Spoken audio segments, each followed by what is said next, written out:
I'm not committing to another 10 years with someone that I can't share all my money with. I'm not committing to another 10 years with somebody that I can't trust with all the accounts.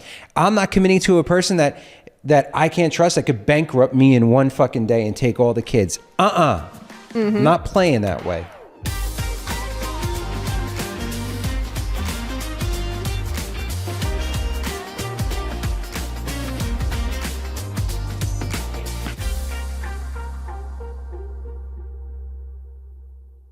So this is the first one that's a follow-up. The money episode on episode 2 created so much triggering, so much conversation. There was a lot of things around money. Definitely sparked some interesting conversations for sure. And things just show up the way they're supposed to. Money exposes people. The way they react towards it, the way they look at it, the way they put their life around it. You know what I was thinking? I was like, this is really going to trigger people. Just recently, I put a car on my wrist and I drive a house. And for people who have no context, they're going to be like, what a douchey thing to say. I bought a Rolex that was $55,000 and I drive a car that was with tax like $300,000. And there have been so many times in my life where I'm like, I'm not going to say the numbers. I'm not going to lean into it just so I make everyone around me feel better about themselves and protect myself from the judgment. Yeah, because even as you're saying it, there's part of me that's judging it and going, why would you talk about that? Like, that's so uncomfortable, and that's a cocky thing to say. It is if it's outside in. Yeah. Well, if I'm defined by those things outwardly and not making my world a mirror for how I feel about myself, right? There's something about every time I put on this watch, it's a special occasion. And a special occasion could just be today. Just waking up. I remember who I am. I remember who I am when I get in that Lamborghini. And when I'm not feeling good about myself, I feel like I'm not worthy of it and I should give it back. When I'm feeling like full DMFT, which is on the license plate, I'm like, I deserve this car. This represents all the work I've put in, all the risks I've taken, all of the hard times, the courage and the stress and all of the things that not everyone is willing to do. And I'm like, yeah, this is exactly where I should be. I remember we went out one night, we just got in the car, and I was like, this is my gorgeous wife, seeing you, like really seeing you. I had a beautiful jacket on, I had the watch on, and like, I was like, this just feels right. And no one was seeing us in that moment. It wasn't like we were pulling in a valet. It wasn't like, this wasn't a moment for anyone other than me with you next to me. And I have to impress you, but you're my wife. It just felt right. And I think that needs to be talked about because that is at the baseline of how people react to this. Because it's not that people stop clapping.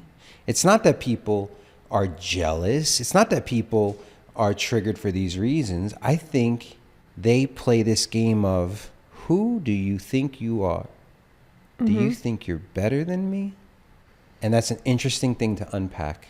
It is, because I don't think a lot of people talk about it. And I think there's a lot of people that we follow that are like, you shouldn't have to dim your shine to make other people feel comfortable. You're talking about it in the monetary aspect.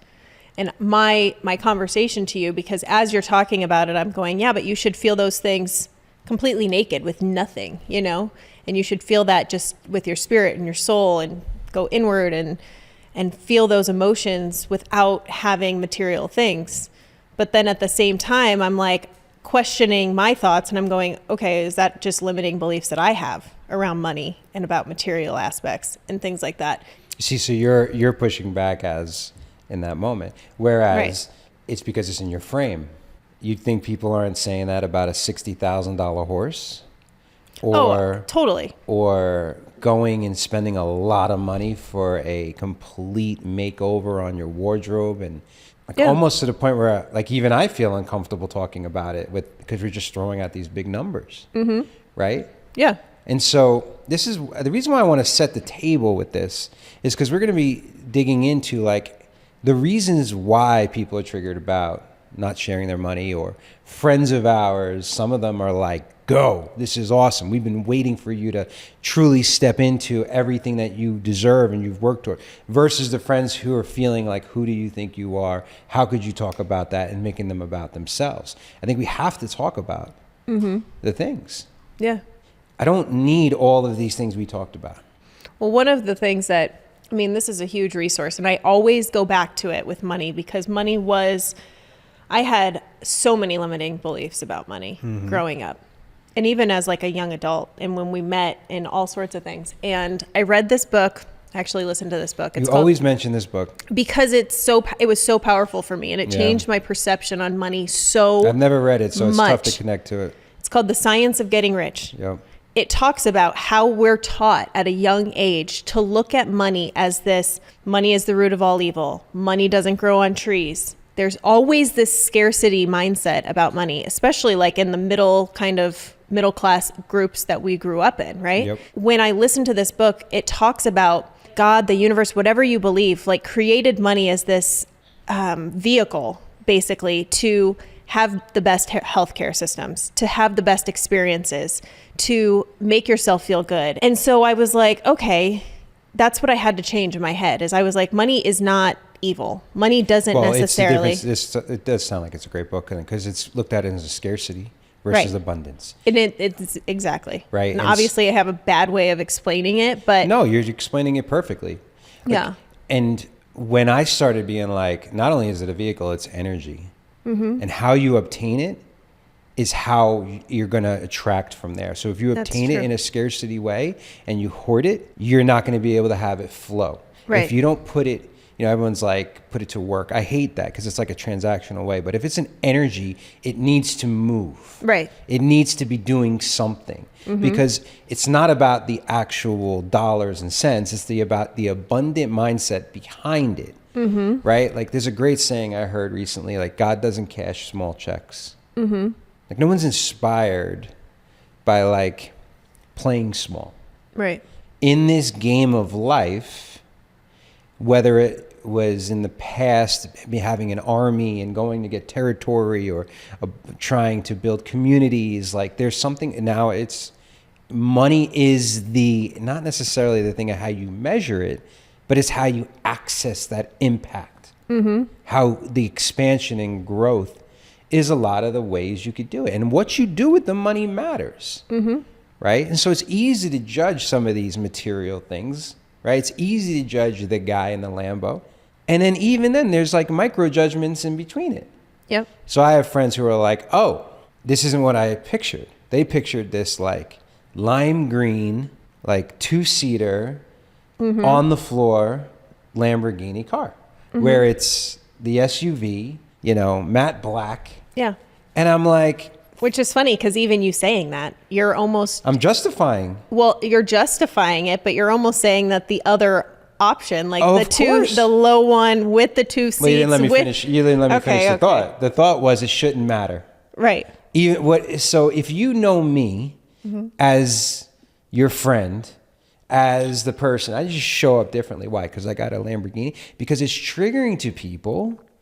Because most people, they can't write that check in their brain of self-worth and abundance to spend on that car. Yet a Land Rover or Range Rover, while expensive, doesn't trigger. There's like almost like this unwritten rule. Yeah. And so that's the thing. I'm thinking about when every time we go to Tony Robbins, how he holds people's purses up, right? And he's like, who has a Louis Vuitton? And he like holds up their purse. And then he's like, who has the cheap, the one that they got at Ross, half price, and they're so proud of it, and they hold theirs up. And he talks about basically the whole idea of like your self-worth, like, and what you're willing to spend on yourself or spend for yourself. Like for a long time, I would only spend money on the kids, and it would be like, that's how I justified it. I was like, ooh, this is for my kids. Or it's giving them this through coaching. Well, yeah, or experiences. Yep. And it really wasn't until the horse that I really started buying material things. Now I'll buy every horse thing out there just because I'm like, this is amazing. Listen, that makeover, if you're looking to do it, what's her name? Tolly Kogan, yeah. She's incredible. She charged $15,000 just for the experience. You got to fly out there. No, you have to. She raised her prices. Raised her prices. Which there she should. She created this incredible experience for women to like step into and activate themselves.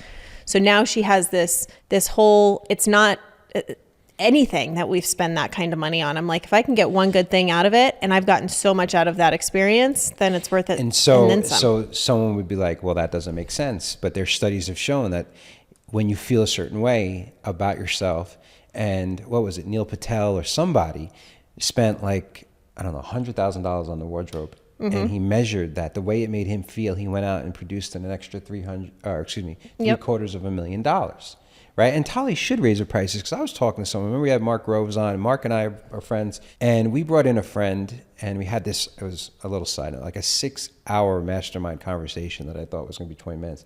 And I was telling her about Tolly, and she was like, oh, is it so-and-so and so-and-so? I was like, no. I was like, it was a lot of money, you know, it ended up being like 30-something thousand. She goes, oh yeah, no, this woman is 100,000. So there's a woman out there that does what Tolly does and charges $100,000. Yeah. Like, it's not even about the number. Take that's the money thing. away. Exactly. Not about the number. If you have an abundant mindset that's purpose driven, that is focused, laser focused into what you want to do, your sole purpose, what you're called to do, that is a $1 billion mindset. Mm-hmm. And you're going to attract $1 billion people that are going to help you get to where you go. So it is a direct reflection of how abundant and how you look at life. Mm-hmm. It's just people and get your triggered standards. By your standard, 100%. Wonderful word. You know, like you talk about standards all the time, and it's like, you know, I joke because I bought a horse trailer literally last weekend, and on our way back, which tested our how much you could spend without exactly. asking. But I bought this horse trailer. I brought the girls up there to check it out, and I look at this place, and it's called the Hamburger Hut, and the freaking signs falling off. Yeah, you've been there? I have. That's disgusting. I have. Because the signs are like falling off. I don't think you've been to this one. Maybe it was like years ago. Yeah. Anyways, Lola had to pee, and I was like, Lola, like, I'm just going to pull into the Hamburger Hut. And she saw it, and she was like, nope, I'm holding it. We're not going. I can't step foot in there. And I was like, no, we're just get a couple burgers while we're in there. And she was like, oh God. I mean, that's an extreme case, but like, it's just setting those standards in the same way. It's just a different level, right? Like, I wouldn't stay at a place that had bed bugs and disgusting sheets and wasn't clean and had zero standards for itself. Like, you get what I'm saying? Like, it's just this level of like what you're willing to accept in your life. Yes. What you're willing to tolerate. Yes. And what is the quote? You are what you tolerate. Exactly. And all of these masters of like manifestation and these people that we listen to, they talk a lot about, it's never about the number, but it's about how you feel, right? And it's a feeling. And that is what it comes down to. When you want to manifest something or you're looking for something, it has nothing to do with the number or the actual thing itself. It's, can you step into that and feel that as you are already, and be grateful for what you are now and what you have now and who you are now, that will allow you to step into that, whatever that goal is. And it's about trying on the experience. Mm-hmm. Like, I may never have, this is like a 2-year thing. The warranty's up in 2 years. I got this interesting executive lease. I may be like, I wanted to try on what it was like to have a Lamborghini. Mm-hmm. And now I'm done. Yeah. Or touching our dreams. Like when we go to houses that are $30 million and we're like, we're just going to touch our dreams. You know what I mean? Plus not pedestaling it either. Yeah. Like if I had this watch and I never wore it, that would be ridiculous. Mm-hmm. Like drive it like you stole it. Yeah. And just because the number doesn't matter, the number's also there to, the standard is also to stretch your capacity, right? It's to unveil you, reveal you. Even when I had no money, I still wanted to stretch myself into something more quality, a higher standard. I wanted to like see who I had to become to be able to do that thing. And that's where it becomes that abundant game, capacity game, standard game, and really eternal expansion game. Like you can give me an F-150 and I'm going to rock the shit out of that because I'm driving it. Right. But it's just a matter of like where you're at. Yeah. And it goes back to it's not about the number, because like if you could have that feeling and that experience and that thing, like you told me, we were talking yesterday about cruise and you were like, what would you sell cruise for? And I was like, nothing. Like, you can't give me $1 million. And you're like, what if I could give you $9 million? I was like, no. No, I said, what if I gave you the ranch instead? Well, yeah. And so these things usually to grow, whether it's, listen, it could be raising $1 million to be able to give it away in a philanthropic way. Like, you got to think bigger. The person, I'm not taking away from the person who is doing, you know, God's work one person at a time. Yep. If you want to have true impact, you got to think bigger. That's one of the issues with philanthropy in general. Like, people get so mad at these companies because they have private jets and they have huge marketing expenses. And I'm like, in order to have that kind of, you know, to attract people who are going to work for that nonprofit, to do worldwide movements, you got to spend money. You got to treat it like a business. It's playing big versus playing small. And I say this all the time, right? If you see a car or a house or an experience or a vacation or a private school for your kids, regardless what it is, and you're like, I can't do it. What you're truly saying is you don't trust and believe that you are the person that is capable of pulling off the results and the fruit that requires you to do in order to get that thing. It's an uncashed check that you're refusing to sign.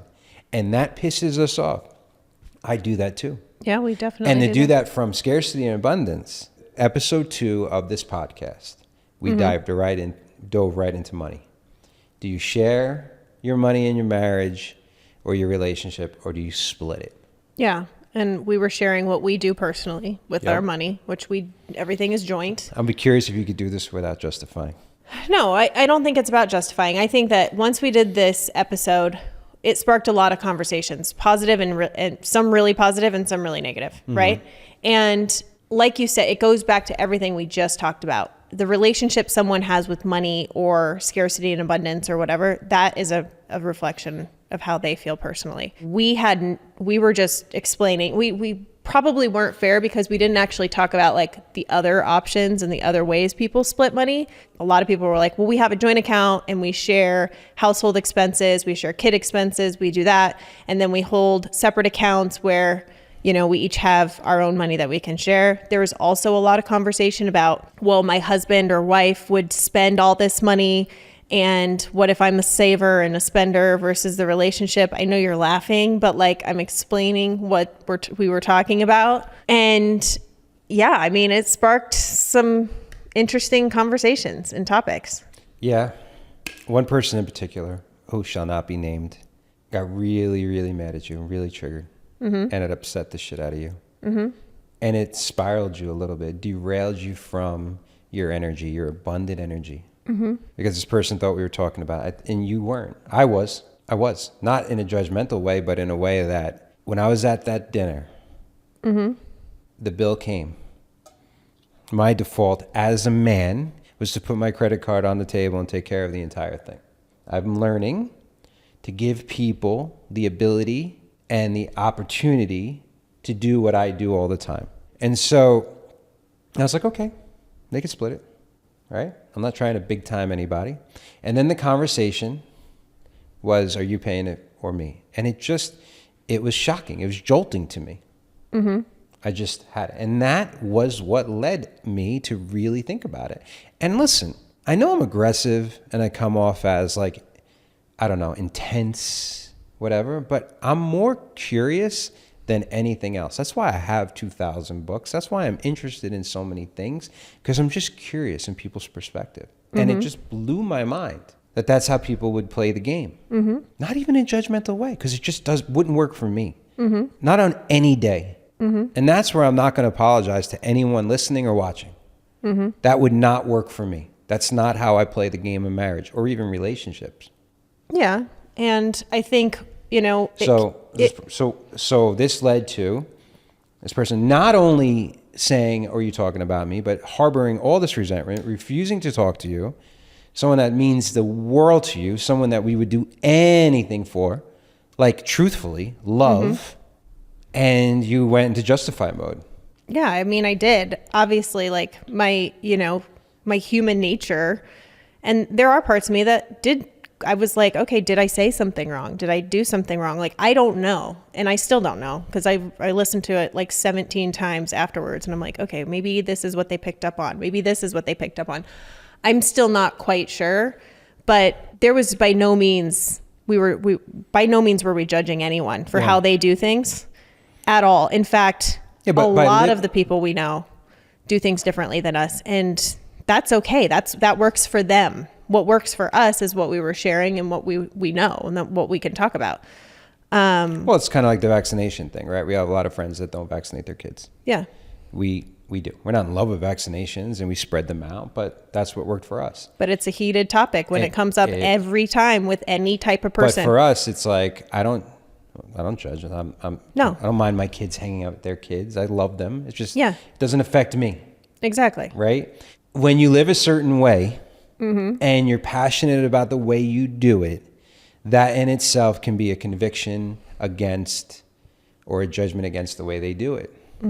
You know, it's the same thing, again, back to the Lamborghini. That my choice of a vehicle and spending that kind of money on a car could be a trigger for certain people, which is ironic, because the people that light up like a Christmas tree when they see my car are the ones I feel that have not lost hope, joy, optimism. Kids lose their shit. People are like excited about it, almost to the point it's embarrassing. And some people are just judging, dim my light. Same thing with this. Maybe people who are judging this are going, man, I wish I had a relationship that had so much trust and abundance that we could put all the money in one account and not worry about it. Well, and that's really what came down to the whole episode, is every conversation I had about it, because it came up so many times. It was, if people kept everything separate, they justified it. They talked about it. They talked why it worked for them. They had their own justifications, their pros and their cons. The people that shared everything like we do, they had their pros and cons and why they only think that's the way. Like, that was the interesting. Even my nail tech was like, you know, I was talking to her about it. She had come up in a conversation, and she was like, I just don't see how keeping anything, like, if you're not all in, like, what's it all for? Then why even, like, you know, why get married? And I was like, so everybody had their own extremes, their own pros, their own cons, like all the things. And that's something that, like, I can't change somebody's mind. I had one person tell me that I don't trust myself with the money, or my wife doesn't trust herself with the money. So then the other person handles the money. And I'm like, or they just don't want the responsibility. They're like, please freaking do it. You know what I mean? Or people who have been divorced are like, thank God I didn't share the money. Well, then you shouldn't have been in the marriage in the first place. And I know you can't control this stuff. And I was relating it almost to business. You know, that's like me saying, okay, well, I'm not going to go all in on my business because I'm afraid one day it's going to go bankrupt. Well, then you're never going to have a successful business. Right. So you're more willing to go all in on your business than you are on your marriage. So if you're holding back because things aren't working out that good, you got bigger freaking problems. And if that's the case, then maybe it's triggering a time in your past or in a relationship where you're like, the trust in yourself or the other person is just not there. I mean, I went to Miami last week. I was on the plane for 5.5 hours, and I drove myself to the airport, and I wasn't even checked into the hotel. And I was calling you, and you were like, we went and bought a trailer. I was like, I haven't even been gone for 5 hours, and you bought a fucking trailer. Yeah. Right? You just dropped $18,000, $19,000. And I mean, I know we've talked about it, but I was like, we were laughing about it. Yeah. Right? Yeah. It wasn't an issue. And then some people will get triggered. Oh my God, of course, they're rich. $19,000 is nothing. Just like it triggered, I think, was it your brother? Somebody was like, oh, I would trust you with $50,000 spent, because our numbers are different now. And yet I was like, no big deal. Right. But what it exposes the most is that the money conversation with couples, I didn't realize how big of a trigger it was for couples relationships. Like, I didn't realize it was like such a common conversation. And we just talk about it naturally. And it's one of the things that we don't really argue about. So it's easy for us to have that conversation. We argue about plenty of other things, but not money. And so I didn't realize there were so many couples that's one of the things. We do argue about money. In what ways? It's just not about money. Yeah. Like, for instance, you really want a ranch, a second home somewhere, right? Yeah. You know, I've never been to Franklin, Tennessee. And I'm like, let's put it all on the line. We'll spend every penny we have. Exactly, right? For sure. And if we get in an argument about like, I'm like, can you freaking stop for a second? I've never even been there. You're being so pushy about it, right? The reality is it's a money conversation. Yeah. Because if the money was so abundant and we were in a position to carry multiple loans without any worry, right? Which we are, but not $5 million second home that's worth more than our primary residence, right? Not yet. Not yet, exactly. But like how we argue about it is basically that the root conversation of this is, am I going to do what's required to be able to this not be an issue whatsoever? It's just us trying on another experience. Yeah. So it's about capacity and expansion again, or just trying to survive and play small. Because I'll have those on the bad days. I'll be like, all right, I could sell this, do this, pay off the house, and not And we're worry comfortable, and let's just stay anything. here. Yep. Yes. 100%. And then what's the point? Like it's not with growth, right? And then we were talking about this, and man, people are really not going to like this comment, but in certain situations, a woman that's making more money or is more stable than the man is less likely wanting to share the money. I mean, I could see how that could make sense, but I think it goes both ways. There's plenty of relationships that like they don't want to share money, and it's the other person 100% making. 100% correct. I take that back. Yeah. So, but it seems like because of traditional roles, if a woman's making great money and the man's not, I could be like, it's not a like a prenup situation. I believe it's just a trust. The minute that man would be making the same or more, I think the woman would be more comfortable with sharing. Not because like, no, there's more money to share. Not like they're a gold digger or like, now we're equals. Well, now we're contributing a certain amount. Exactly. Traditionally, it's the man that was taking all the money, right? And then the woman would feel like she was held hostage, right? Yeah. And so I'm like, again, share all the money. So what you're saying is like, I'm willing to share a child with you. Like you brought this up last time. You're like, I pushed out my babies, right? I remember the quote. But like we almost are pedestaling the money more than The commitment with the kids. And again, it's a scarcity play, not an abundant play. Because we also mentioned in the last one where I was like, even if you took all my money or I took all your money, like I have such unwavering faith in myself to go create again. And I don't think people have that. That's why, like, think of people will ruin siblings and relationships over inheritances. Oh, yeah. They'll screw each other out of money. Like, it gets ugly when people pass away. Yeah. I mean, I've seen some crazy stuff just in like family and friends' family, like what shit people pull on trying to like maneuver money and hide. I've seen someone write checks out of a checkbook to themselves, a sister out of 3 sisters, as the mother was dying. Yeah, I believe it. Where people just aren't talking on how certain money is divided. People get wacky about that. People get very interesting. Yeah. So this is why it's super triggering. And it creates such huge divides between family that was close at one point, and then it's like all of a sudden just completely over. You know what I mean? Do you really care about inheritance if you are absolutely accountable and responsible in your own life and your own production? Yeah. No, not really. I mean, and I always talk like you were talking about energy as being, or money as being an energy and how it flows. And it comes like, I feel like, and even our energy healer is always saying this. She's like, listen, because I always go in and it's typically when I'm having scarcity mindsets about money or about work or about business or whatever. And she's like, I don't know how many times I got to tell you this. Your soul in this lifetime is not going to have money issues. That's just not going to be the problem. There's going to be other things that come up, but money isn't the thing. So don't worry about it. And I truly believe that because of our energy around money, it flows to us so much more naturally, and it flows from us. Like a lot of people might be like, oh yeah, they buy these things. And for one, our numbers could be really small to a lot of people as well. Very much so. Right? It's all perspective. And the other thing is like, nobody knows what we're doing on a day-to-day basis. Nobody knows what we're contributing as far as time and energy and money to other causes and other circumstances and organizations and things like that. Like, nobody knows the full story. So that's why it's like, Yeah, but I'm in full Mel Robbins mode with this. Let them. yeah, Let them. You know, one of the things that was brought up is the timing of buying a lot of this stuff and doing it was right when we took Urban Nest and plugged it into a national company.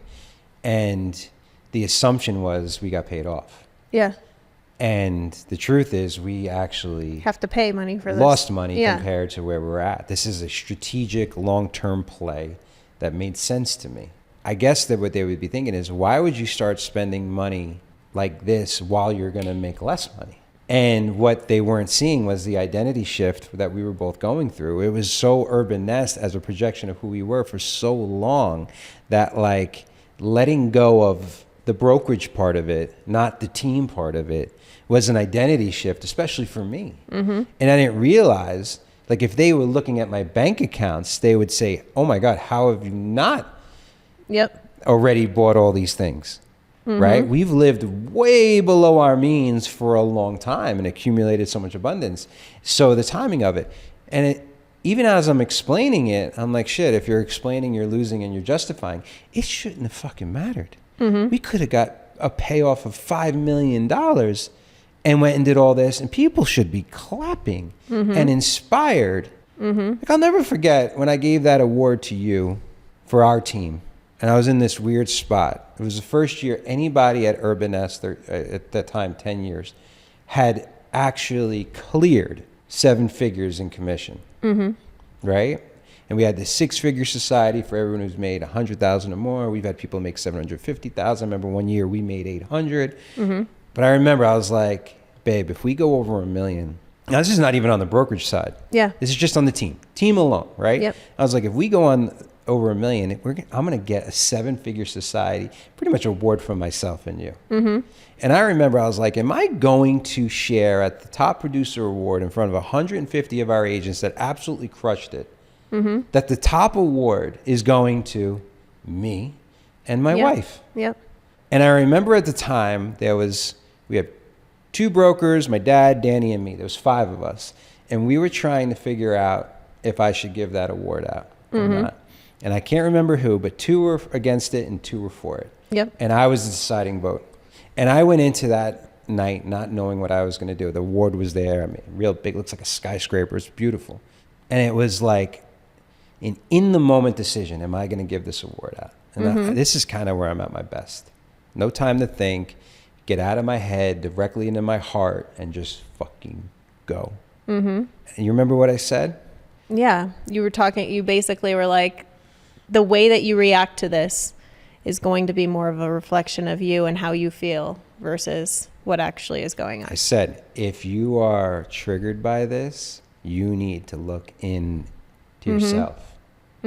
Or if you're inspired by this, that means that you see the possibility that you can do it. And I went through this thing like, almost, don't you want the leader of this company to be able to perform and do the things you want to do? And I put out a gauntlet. I laid it down right there. I said, if you want to be a president, we've done it. If you want to buy a building that's $8 million and put your ass on the line, we've done it. You want to open a business, we've done it. You want to build a team, we've done it. You want to make 7 figures in your real estate, now we've done it. And I said, in the day you outgrow me or this company is the day you should leave. Yep. And that's the way it is about everything. Yeah. Like, you may not want some of the things we want, but every time you're like, you know what, we're not going to get that hotel room because we got to play a certain way, or we can't bring a nanny because of this, or we can't get the fast pass because we don't make enough money, right? Like, you have to become the standard. Yep. Yeah. And it doesn't mean that you don't have imposter syndrome the whole fucking way through my either. God. You know, like even you bringing up that, the award, like, I mean, I had such different things about it. I was like, oh God, like, should I be doing this? Should we be talking about it? Do I want everybody to know? It's just constant. It doesn't matter what level you're at. There's always imposter syndrome if you're growing in some way, shape, or form and building capacity. Well, the next year, I think we made like 800. Like you put so much pressure on yourself to make $1 million. And then we said, screw it. And then the next 2 years after that, we did it. Yep. So, right? Like it became the norm. Yep. Right? Mm-hmm. And so the reason why it's so important to talk about this is because money is just the mask for everything else attached to it. It's the distractor on, are you willing to do what's required to reveal the person you already are, but you're unwilling yet to step into? And you've never arrived. Yep. New level, new devil. And I'm in rooms where I feel like, oh my God, I don't even think big compared to these people. Yeah. And yes, the money they have is a reflection of how big they think and how easy the game gets, especially when you get out of the way, the acceleration and the speed and the compounding return of this success. That's why the rich get richer, because they figure it out. Well, and they don't have the pressure. They don't have the resistance on it anymore. It's just, it flows. Well, they understand what's required. They understand that you have to break through. Right? And then getting there is never a money issue. It's never an obstacle issue. It's a you issue. Yep. It's a belief. It's psychological. In everything, whether it's money, your body, your being, anything. There's always this in relationships, anything. There's this upper limit problem. That's why a lot of people cheat, because they've reached this like point and they're like, I don't feel like I'm worth it. Or they're self-sabotaging in some way. So it's in anything, right? But it's this upper limit problem. And until you break through that, you're going to continue to hit that. So I'm gonna wrap it up like this. With my friends, I'll sometimes say to them, do you want my friend answer, or do you want my leader / coach answer? My friend answer is like you. Hey, whatever works for you. We're not here to judge. Do what works, right? Peace be with you. Also, do you have to be so condescending when you say it, though? No, because you love your friends. The friendship means a lot to you. Yeah. And you don't want to make them uncomfortable. Right. And I could argue that that's not a true friend. Right? A true friend will tell you what you don't want to hear. Because that is like a coach. Right. And I wouldn't, if Ella came to me and was like, my husband doesn't want to share money with me, the truth is I'd be like, run for the fucking hills. Yeah. And that's fair. the real story. That's right? very fair. I would feel the same way. And if I was coaching someone and they were paying me real money in a relationship and marriage coaching, and it was a man, I'd be like, share the money. Don't do the prenup. If you have to protect your family, fine. Carve out money. It's both of yours. If you can't trust this woman, it's the wrong woman. And if you got problems with it because you don't think you're going to be able to money, you're the wrong man. And then who do you have to become to be like, what's mine is yours and what's yours is mine, and we're going to build this thing together? So if someone was paying me money, if it was my daughter, that's my true feelings. Like, take a look at your marriage and be like, why can't I do this? And what would have to occur in order for me to be able to be like, let's put it all together. Let's put up a shut up time. Yeah, it's all on the line. Balls on the table, like open the kimono, like, or rather, let's just play small and safe. And you're never truly all in. And that means you can't talk about other shit either. And you know what? That's just merely surviving. That's not thriving. There's no next level of a relationship on that. Yeah. And so, yeah, I mean, we could sit here and talk and jerk each other off and just make everybody happy. Or we could talk about real things and be like, well, we already pissed you off. I love you, but be willing to fucking collide and don't hide behind some passive aggressive shit because you haven't dealt with it in your own life. That's true talk. Right? Yeah. And so, yeah, do you. But if you want the truth, you should be in a marriage where you share your kids, you're all in on money, you're all in faith, you hold each other. The whole point of the 10-year marriage is to have real conversations. I'm not committing to another 10 years with someone that I can't share all my money with. I'm not committing to another 10 years with somebody that I can't trust with all the accounts. I'm not committing to a person that that I can't trust that could bankrupt me in one fucking day and take all the kids. I'm not playing that way. I'm not. What? Nothing. I agree with you wholeheartedly. And obviously I'm reserved and it's uncomfortable because of what came up. But I 100% agree.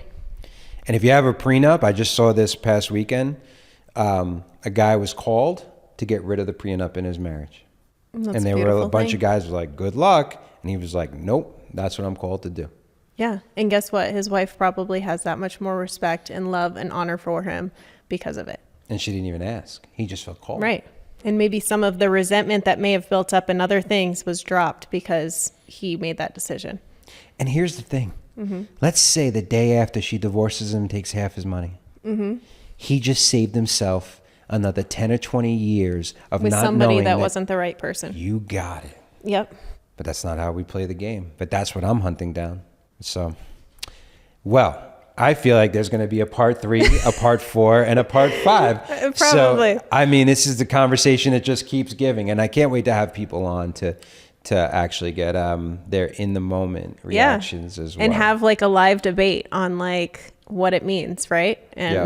And go from there. But again, out of love and like just curiosity, not out of judgment or whatever, you know? Yeah, I think you'll be the good guy in this. I don't mind being the bad boy. So off we go. Thank you for listening and watching to another episode of The 10-Year Marriage. So don't forget to leave a review. And you know, I forgot to ask people for reviews. Then I was on Spotify and Apple the other day, and I was like, oh, all these beautiful reviews from people. And I was like, I want to make sure. Only leave the review if it really impacted your life and just forced you or invited you to actually think more deeply about your marriage, about your relationship. But we'd really appreciate it. Thanks.